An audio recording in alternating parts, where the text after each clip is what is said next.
Le show de moto vous est présenté par la Capitale Assurance Générale, l'assureur québécois des motocyclistes.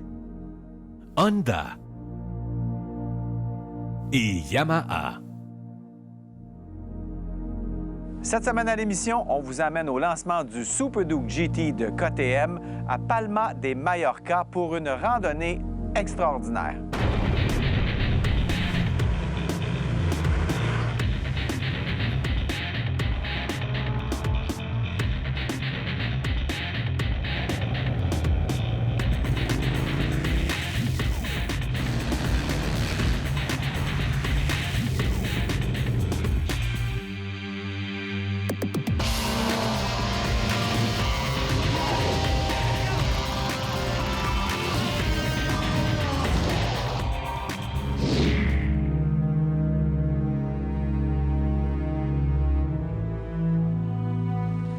Pour le lancement d'aujourd'hui, qui est la troisième vague de lancement, en fait, on est le troisième groupe de journalistes invités.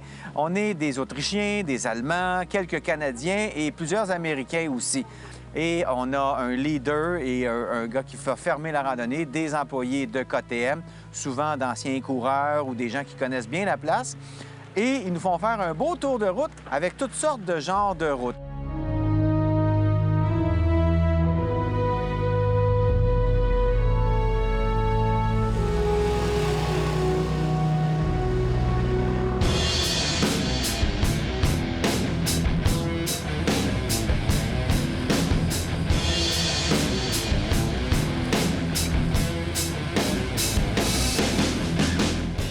Près de Palma de Mallorca, en Espagne. Et je dois vous dire que c'est la mecque de la moto. Ici, on en a vu toute la journée. Pas juste nous, mais toutes sortes de motocyclistes qui sont là. Il y en a qui sont un petit peu malades comme ça. Pas se laisser tenter par le diable.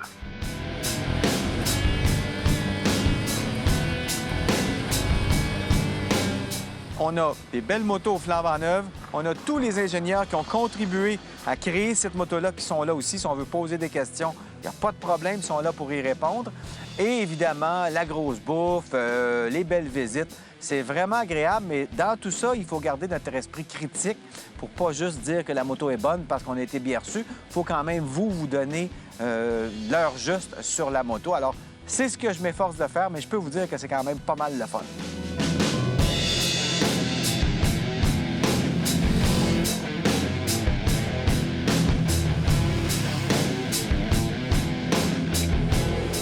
Le Super Duke GT de KTM, c'est un 1290. C'est une machine qui est en fait une évolution du Super Duke R qu'on a vu apparaître chez KTM il y a environ 2 ans. On parle d'un moteur de 173 chevaux là, quand on est dans le mode sport ou dans le mode rue, mais la réponse de l'accélérateur est un peu différente. Donc, quand on est en mode sport, c'est vraiment une machine de course sur 2 roues. On a beaucoup de réponses, on a beaucoup de travail des suspensions, tout est là. Et ce qu'on a fait avec le Super Duke R, c'est qu'on a amélioré ça un petit peu, on l'a rendu un peu plus confortable pour faire ce qu'on appelle du touring. C'est pourquoi on appelle ça un modèle sport touring. Donc, un guidon un petit peu plus large, un petit peu plus haut, un réservoir d'essence plus volumineux. On peut faire plus long avec un plein d'essence. Ça fait vraiment une machine qui est agréable à conduire quand on va se promener un dimanche avec les amis ou avec un passager. Mais si on veut, on peut enlever les sacoches. On peut même aller faire un tour sur une piste de course la fin de semaine pour s'amuser. C'est vraiment une machine qui est polyvalente.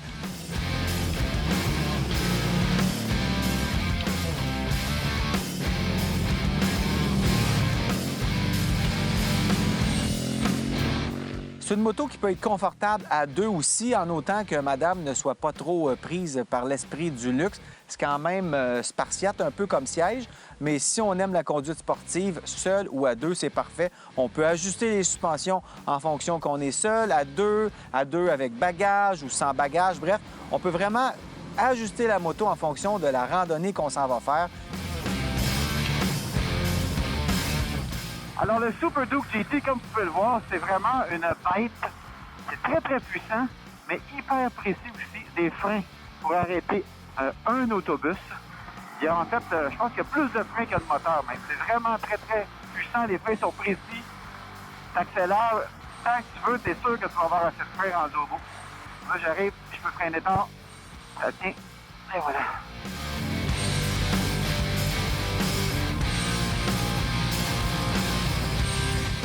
c'est le temps de tester le contrôle d'attraction et l'efficacité de la moto parce que le revêtement est assez ordinaire, je vous dirais.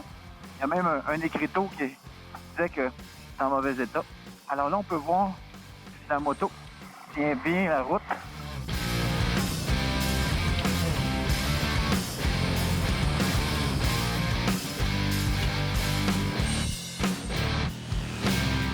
J'avais trouvé le Super Duke Air un petit peu trop nerveux à mon goût. Ça, c'est vraiment parfait. En plus, on a une bonne protection au vent et c'est une belle moto. C'est une moto naked, mais qui va vraiment vous permettre de faire pas mal tout ce que vous voulez. Je vous la recommande, tout au moins, allez en faire l'essai.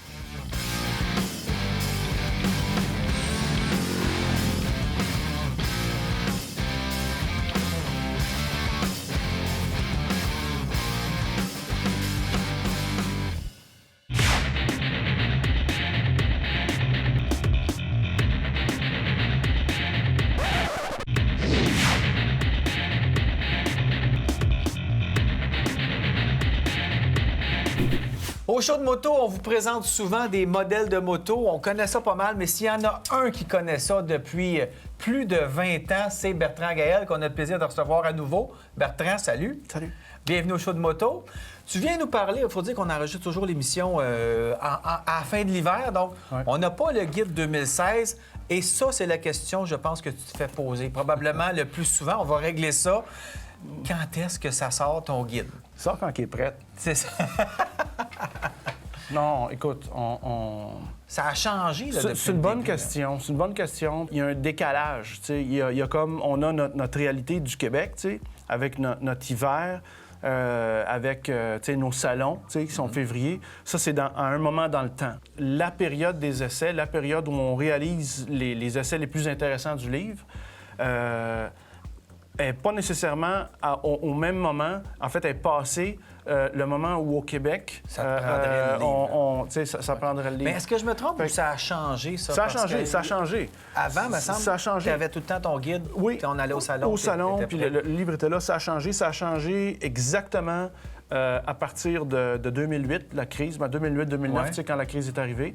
Le timing, si on veut, des présentations des motos était à l'automne. Donc, l'automne était la période où on essayait les nouveautés, puis ça nous permettait d'essayer tout ça puis de faire le livre pour les salons.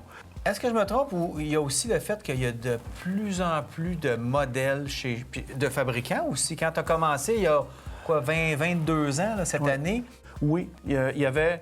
Les marques, à ce moment-là, si tu recules 10 ans, 15 ans, là, les marques européennes étaient marginales.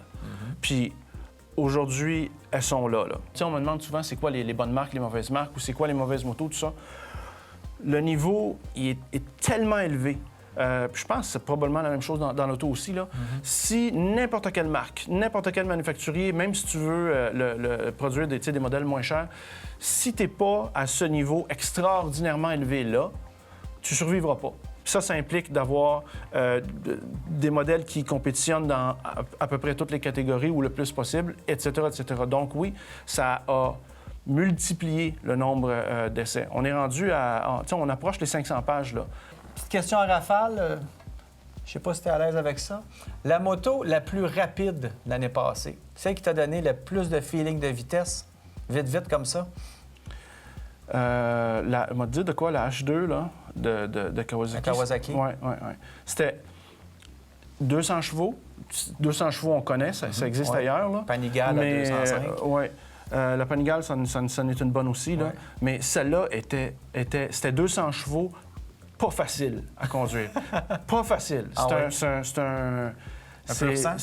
Ouais, tu sais, c'est du rodéo. 200%. C'est du rodéo. Oui. C'est pas 200, là, amical, là, tranquillement, là, du début jusqu'à la fin, là. C'est pas grand-chose, puis bah! Brutal. Tu sais, ouais. La moto la plus belle pour toi, c'est quoi? Écoute... Ta dernière année, là, il y en a plein, là. Celles qui te font triper visuellement, on a tous notre dada, là. J'adore. C'est de l'art, OK? C'est carrément de l'art, là. T'as des gens qui dessinent ces machines-là, puis ce sont des artistes. Les Italiens, là, tu sais, il y a des Ducati, Donc, là, qui Ducati, sont... MV Agusta. Tu sais, la Brutal 800, la nouvelle, c'est comme, faut que tu les regardes de près, faut que tu t'attardes à chacune, puis c'est pas juste une pièce, tu te recules, puis c'est une image au complet, puis tu t'approches, puis il y a des angles, puis tout ça, puis je dis, ah, vous êtes bon.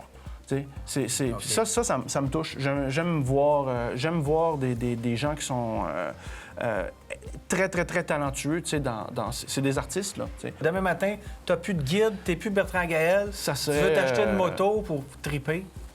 Qu'est-ce que tu fais? Probablement, ça serait une vieille affaire. Ou je sais pas si je serais capable d'en avoir une. C'est niaiseux. Moi, je pense en prendre 5 pour être heureux. Moi, tu vois, c'est ça que je veux dire. Si j'étais pogné, là, je suis pas sûr que ça serait une grosse affaire puissante. Je pense que ça serait quelque chose qui roule bien, là, tu sais. Mais la meilleure moto, c'est celle qu'on aime, dans le fond. Qui nous fait faire ce qu'on veut faire, que ça soit du double usage, custom, Moi, etc. je dis tout le temps que c'est là où le guide il est utile, tu sais. Tu peux pas vraiment te tromper en achetant une mauvaise moto, mais tu peux acheter la mauvaise moto pour toi. Puis c'est là où il faut essayer de faire un petit peu la part des choses entre l'émotion puis la logique, là. Ça va toujours être émotionnel, l'achat d'une moto, mais si c'est juste émotionnel, c'est possible qu'il y ait une déception après, là, tu sais. Ah, mais ça, c'est ça l'amour, hein? Ouais.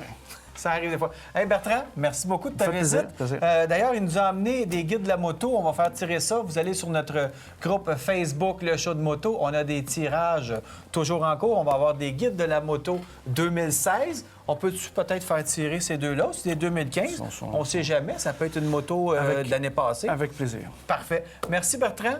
Hey. Bonne saison. Plaisir. Et on a hâte d'avoir ton guide. OK. Moi aussi.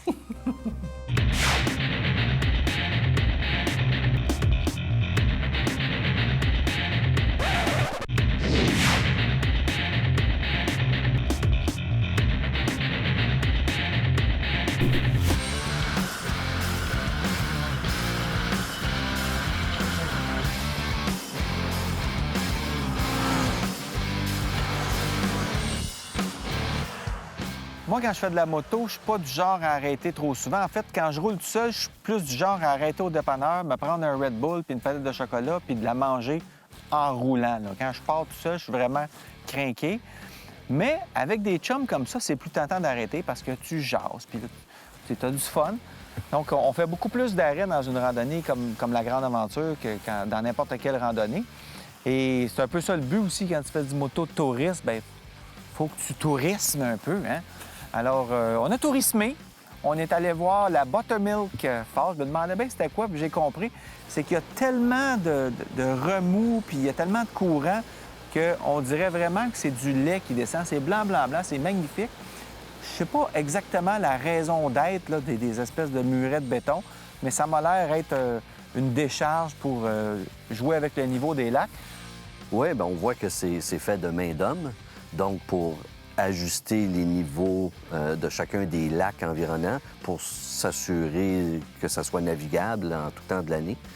Mais c'est toujours intéressant de voir la force de la nature, ce que ce type de débit d'eau-là peut générer. Donc, c'est intéressant, encore une fois, de s'arrêter, prendre une petite marche, se promener le long de ce cours d'eau-là, voir la force de cette nature-là et apprécier le moment, tout simplement, sans en demander plus que ça.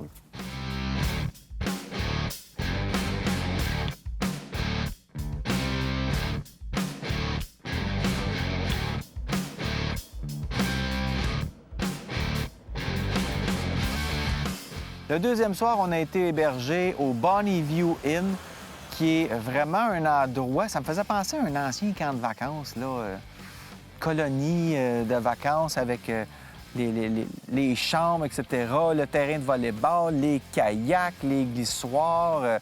C'est vraiment, je pense, une place de vacances en famille. Et ils sont moto-friendly. Il y avait le petit logo Ride the Highland Tour, parce que je pense que c'est un des arrêts suggérés au niveau des hébergements là, pour cette randonnée-là. Celle d'en haut, c'est ta chambre? Moi? Ouais. Avec télécommande, aux bouteilles, jeux de cartes, allumettes. Ben voyons, non, c'est bien drôle, ça. François? Merci beaucoup. Une flashlight pour ça. Oh, il y a vraiment tout. C'est quasiment un kit de survie. C'est bien fait parce que t'arrives, ils donnent ça, tu sais que t'as tout. On a un jeu de... Comment on a un jeu de cartes? Hey. Hey, Il manque juste la clé de la chambre. ça, là. jouer aux cartes. Elle est pas dedans, la clé de la chambre? Ah oui, elle est dedans. Elle est en dessous de ta manette.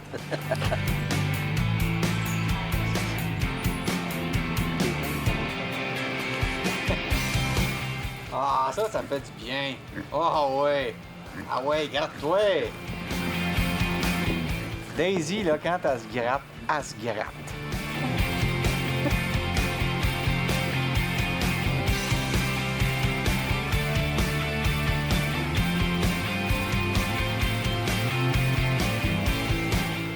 dit à Ken qu'il était pas game de se baigner. Il est game. Pas sûr. Et ça, c'est ce qui arrive quand on se dit t'es pas game. T'es pas game. C'est vraiment pas creux. C'est pas Jojo! Je t'ai pas dit qu'elle est bonne, mais elle est pas si bonne que ça. Essayez un petit peu. L'hôtel était correct, l'environnement, le lac, c'était superbe. Il y avait une place pour les motos, pour stationner. C'était très bien adapté pour les gens qui arrivent en moto. Donc, ils nous ont accueillis à bras ouverts. Mais ce que j'ai surtout trouvé de cet hôtel-là ou de ce lodge-là, c'est la nature des gens là-bas, excessivement accueillants. Les gens étaient contents de nous voir, on a eu du plaisir avec eux, on a bien ri, on a très bien mangé et encore une fois, dans un environnement qui était fantastique. C'était super bon. On était dans une espèce de grande salle avec des murs en pin. Ça faisait vieillot, mais un beau vieillot, tu sais, vraiment avec du cachet. Le service était excellent. Et on a eu la chance d'avoir Claude Aumont de Tourisme Ontario qui est venu nous rejoindre pour jaser un peu du parcours puis de la randonnée. Donc, ça a été une super belle soirée.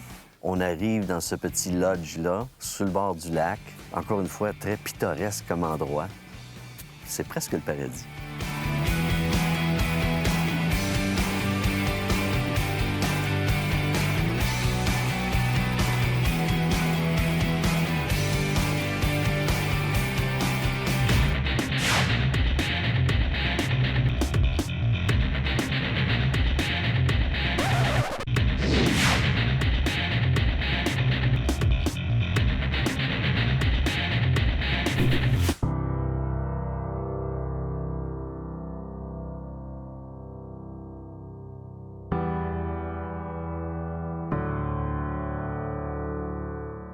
J'ai la chance de rencontrer Mathieu Carrette qui travaille aux ventes et marketing pour Bridgestone en Europe. Bonjour Mathieu. Bonjour. Hey, merci de nous inviter. C'est vraiment le fun d'être ici. On adore. Et là, tu te bidonnes parce que j'ai un accent, hein?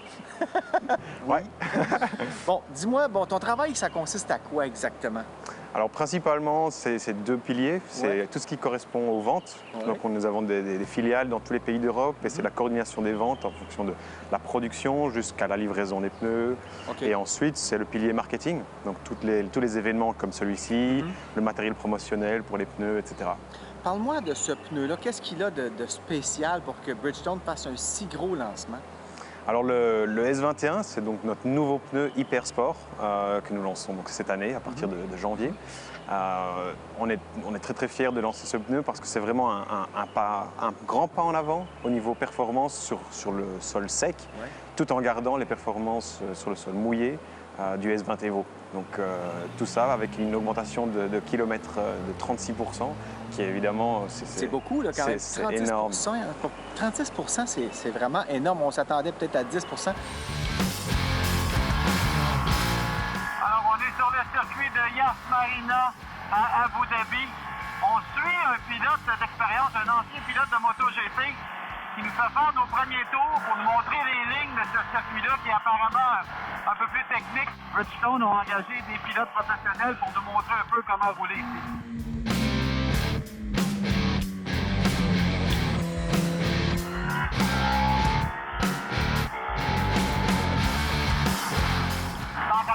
km/h.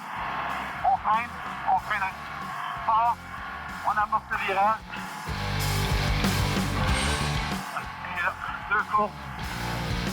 Mais il va être beaucoup plus résistant. Donc, pour les gens qui ont des motos sport, on va pouvoir faire plus de kilomètres avec le pneu. Voilà. Comment Alors, on fait ça? Ah ben voilà, c'est ce que j'ai pu expliquer pendant la présentation du produit. Effectivement, c'est une combinaison de différentes choses. On peut pas le savoir. C'est le profil du pneu, bien sûr. Ouais. Il y a une partie du profil du pneu. Ouais. Il y a une partie qui consiste à distribuer le dessin du pneu de manière un peu différente. Oui. Et les composés qui sont utilisés. Hein. Donc c'est une combinaison de plusieurs choses qui permettent de faire cette augmentation. Est-ce que c'est parce qu'un pneu qui va moins chauffer aussi, qui va moins s'user? En fait, ici, le pneu, il va moins, d'après ce que, comme je vous ai montré dans la présentation, c'est le slip area qui est réduit de 30%. OK. Donc en fait, il y a moins de frottement, donc il y a une meilleure grippe, donc qui permet d'avoir une meilleure accélération, sans user le pneu, donc en usant moins le pneu par rapport au précédent. C'est surtout ça qui a un impact très, très positif. Absolument, quand on fait de la piste, on est sur des pneus slick. Mais là, peux-tu donc montrer à quel point ces pneus-là peuvent bien coller? Pourquoi on a déjà changé? Parce que le Evo était là depuis 2-3 ans et déjà on amène un nouveau modèle. Oui, effectivement, la concurrence est vraiment très rude, donc il s'agit de toujours rester au sommet. C'est pour ça que chez Bridgestone, on a opté pour un cycle de vie des produits de 3 ans. Okay. Donc tous les 3 ans, on amène un nouveau produit dans cette catégorie pour rester au niveau supérieur et rester les leaders du marché.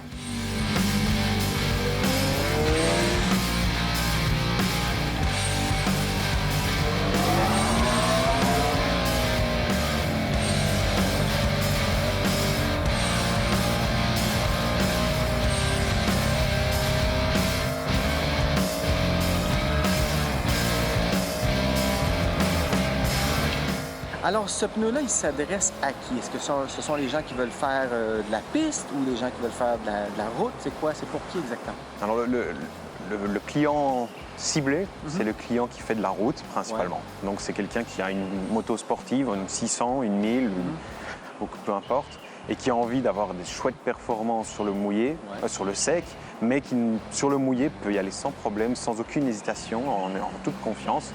Que ce soit même pour une utilisation quotidienne, pour aller de la maison au travail, et éventuellement, pourquoi pas, faire une tentative sur circuit.